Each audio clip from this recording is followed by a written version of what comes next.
everyone, and welcome back to Sajine Clarity.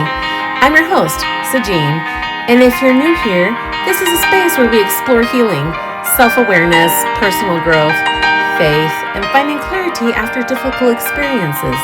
Today's conversation is for anyone who's ever looked at their life and wondered, why am I so tired? Why am I scared to make changes? Why do I feel like giving up? I want you to know something before we begin. You're not broken. Many of the struggles you're facing make perfect sense once you understand what you've been through. Let's dive in.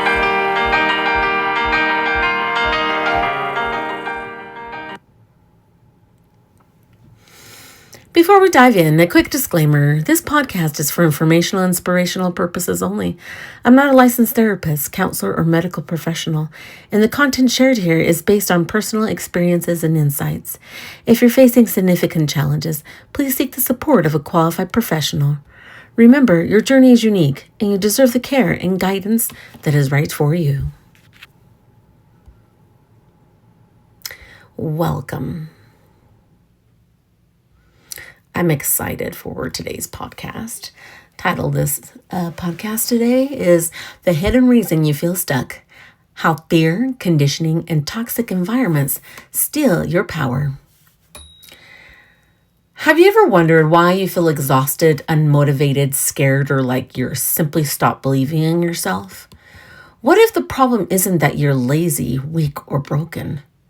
In this episode, we're uncovering how fear-based conditioning, toxic relationships, unhealthy workplaces, and societal expectations can slowly disconnect us from our confidence, purpose, and hope. We'll explore why so many people stay stuck even when they desperately want change, and most importantly, how to reclaim your power, rebuild trust in yourself, and move forward with grace.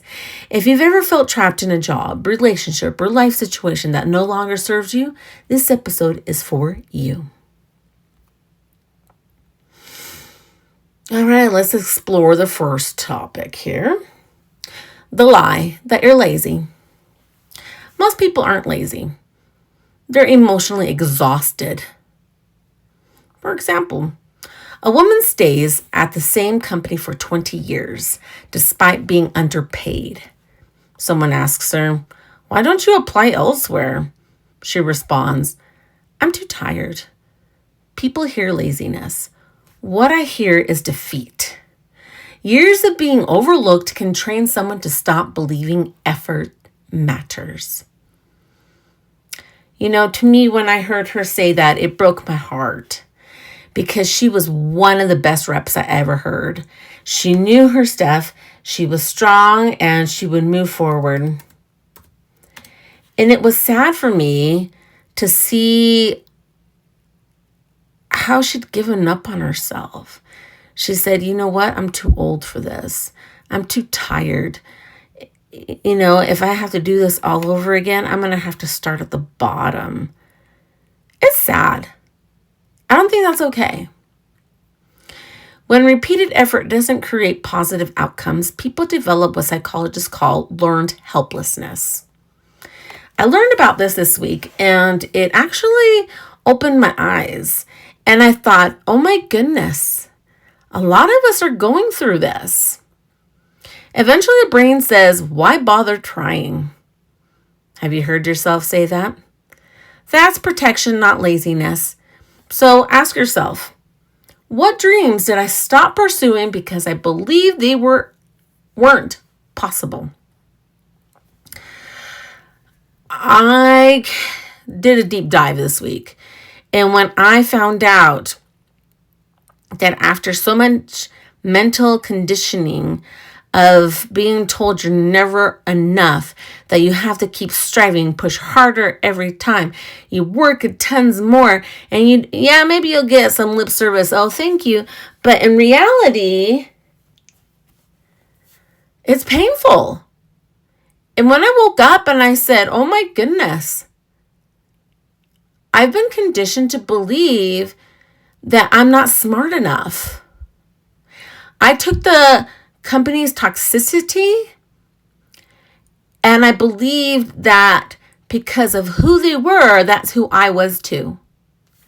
But then I thought, wait a minute, I cleaned up good. I organized everything. I brought everything up to date. There was one company, I remember, they gave me stuff from way back when. We'll just say that. It was like 40 years worth behind. I brought it up in a year. And instead of me being promoted, I was told that I had to train the new manager that was coming in. Oh yeah, we all know what that means. And it upset me because once I had brought up everybody, yeah, I was young. They were like, we don't need you anymore. And let's just say I thought there was something wrong with me. I worked so hard. They made it in a way to make you feel so small that you learned what? Learned helplessness. So, how fear conditioning shapes your life. From childhood, many of us hear, be careful, don't fail, don't embarrass yourself, don't make mistakes, stay safe. The message becomes, don't take risks. For example, someone wants to start a business. Instead of excitement, their mind says, what if I fail? What if people judge me? What if I lose money? Fear becomes stronger than possibility. Now I want you to think this, and this is what it came to my mind. They say, what if you fail? It's the same thing if you're at a job. What if people judge me? They're already judging you. What if I lose money? Oh, honey, you are losing tons of money. So start it. Fear becomes stronger than possibility, right? The brain isn't trying to hurt you. It's trying to protect you from pain. But protection can become a prison. So what steps should we take? Is this fear protecting me or limiting me? The thing is, the brain doesn't know the difference from a fear of, physical danger compared to the fear of mental strain, right? So your body reacts the same way. So, toxic environments drain human potential. Many people think they lack confidence. Often, they're simply surrounded by people who benefit from their self-doubt. Oh my, doubt is insidious. The times that I doubted myself, and now I look back and I'm like, why? I was bringing the game in, but they sure made me made me doubt myself. It was horrible. For example, toxic marriages, controlling parents, critical bosses, manipulative friendships. Every day these environments send the message, you're not good enough or you're not enough. Eventually people internalize it, right? Because it's being pushed into your head all the time. I like to think of it as like cults, right? They're always telling you things over and over every single second they can until you start believing it. So, confidence isn't always built. Sometimes it's recovered. Notice, who consistently leaves you feeling smaller after interactions. Move yourself out, man.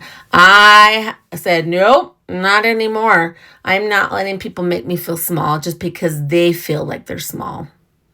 And because they see that you're rising, they want to keep you pushed down so they can still have their little minuscule feelings feel higher than yours. Why we must give ourselves grace. This may be the most important section. Many people are trying to heal while simultaneously criticizing themselves. For example,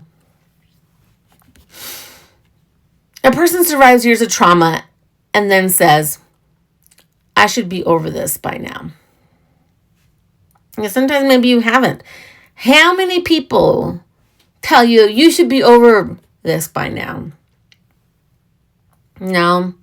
Healing isn't a race. I feel like if you push it too quickly, it's like, I didn't have this, but I heard it from other ladies who had cesarean sections. If you try to race the healing, you end up taking the stitches out, and now you have to go back. And then you have to rest longer. So don't heal that race. Teaching point. That's like telling somebody that has broken their leg or something, hurry up. Start running faster. Take your cast off by yourself. No, it takes time. Grace means understanding your responses before judging them. Instead of, what's wrong with me? Ask yourself, what happened to me? Speak to yourself the way you'd speak to your child or a best friend. You know, when I heard that, it made me reflect. Because would I really talk to my best friend the way that we talk to ourselves? I don't think so. And it actually made me reflect, and I said, oh, I can't do this. Rebuilding trust in yourself. Healing isn't about becoming fearless. It's about proving to yourself that you can handle life. For example, apply for one job, take one class, set one boundary, speak one truth. Small acts create self-trust. Confidence is evidence. You build confidence by keeping promises to yourself. Choose one courageous action this week. I invite you. I've been doing it every day, and sometimes it's really hard because the perceived helplessness and fear can get you. So let's create a new story. The old story says, I'm stuck, I'm too old, I'm too tired, I'm too late. The new story you're going to tell yourself is, I'm learning, I'm growing, I have options, I deserve better. Your future changes when your story changes. Every transformation begins with a different belief. Write these down, please. 5 journal prompts. Number 1. What fears have controlled the biggest decisions in my life? 2. Where did I first learn that I wasn't capable, worthy, or enough? 3. What dream have I abandoned that still lives inside of me? If fear wasn't involved, what would I do differently this year? 5. How can I show myself more grace during this season of life?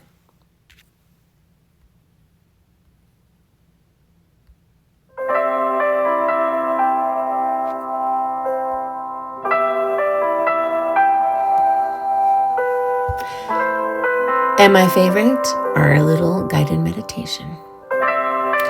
Find a comfortable position. Take a slow breath in and slow breath out. Allow your shoulders to soften. Allow your jaw to relax. Allow yourself to simply be. Imagine yourself standing in front of a younger version of you. Notice their face. Notice their fears. Notice their exhaustion.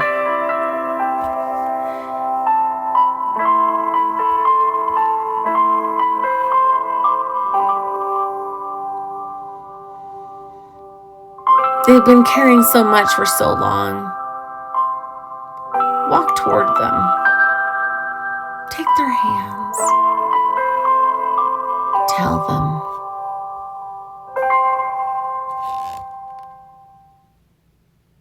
You are safe. You don't have to carry everything anymore. You don't have to prove your worth. You don't have to earn love. You don't have to be perfect.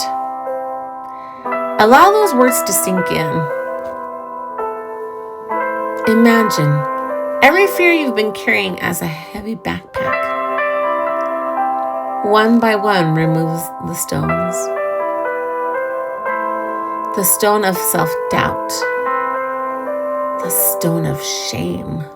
The stone of fear. The stone of people-pleasing.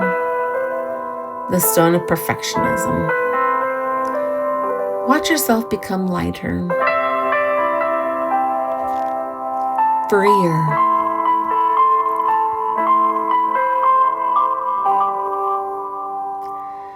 Breathing easier. Now picture your future self. strong, confident, peaceful. Not because life became easy, but because you learned to trust yourself. Take a deep breath. Repeat. I am worthy. I am capable. I am healing.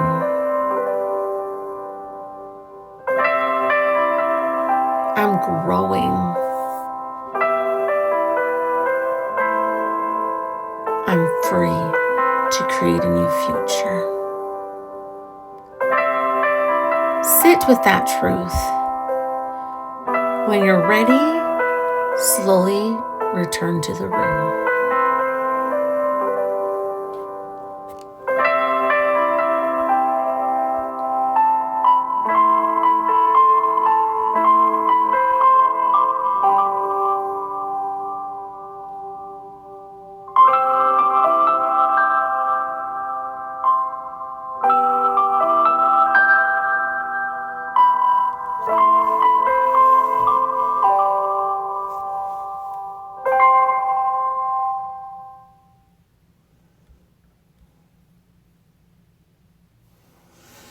I want you to know that knowing these new things,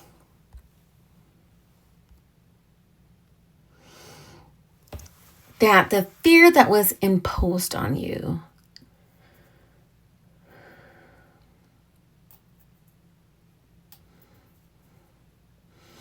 the way that they conditioned you, the way that the toxic relationships held so much control over you, it's hard. And I'm going to tell you, if you have children, there's still control even after divorce. No one's going to come to save you. They're going to come and they're always going to have you under some type of microscope, checking to see if you're doing things right. There won't be help, at least from the normal people that say they're going to help. I think the help I received was from a very beautiful online communities that could see the truth and help me survive what I went through in a toxic relationship, or conditioning from past schools, or for even church. And I can tell you, this newfound truth is amazing. I'm not going to say it's easy, because you have to confront a lot of conditioning that you went through as a child. And sometimes it's scary. Sometimes it's stressful. There's just way too much. But I can tell you, you will make it out of it. But the thing is, you have to go through it. You can't go around it, under it, or even fly above it. You have to go through it. Now, if you're part of my Christian community, you know God will walk you through. I like to think that He doesn't discriminate anybody. He will even walk people who are not Christian. But He'll respect them on their beliefs. It is tough. And when I realized all these things this week, I said, no wonder we don't move. We just give up and we stay for years in toxic environments, hoping that maybe if we work harder enough, we're kinder enough, that it will change. It does not change. You cannot heal in the same place that has hurt you. The thing is, they don't want you to see your worth, because if you knew your worth, you would demand what is supposed to be given to you. And the thing is, now that I've learned it, you're like, dang, it's hard. But at the same time, Now you have to be more strategic because you can't let these individuals know that you know now, because they're going to try to retaliate or make you pay dearly for it. So you just got to you strategize and you find ways to thrive. But I don't know, it's a very intense juggling act, but you're going to make it. I just don't want you thinking that you can't make it out. I bring this message to you because I know it's in you. It has always been in you. If you notice, it's just that they try to quiet you because they know if you actually wake up, you'll become unstoppable. So keep going. It is important that you see your value. You have it. And with that,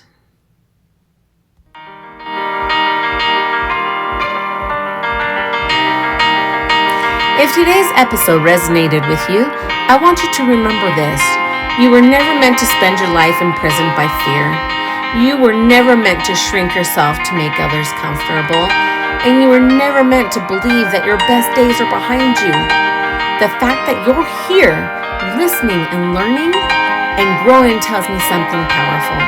You haven't given up. You're still fighting for yourself. And that means your story is still being written. Thank you for spending this time with me.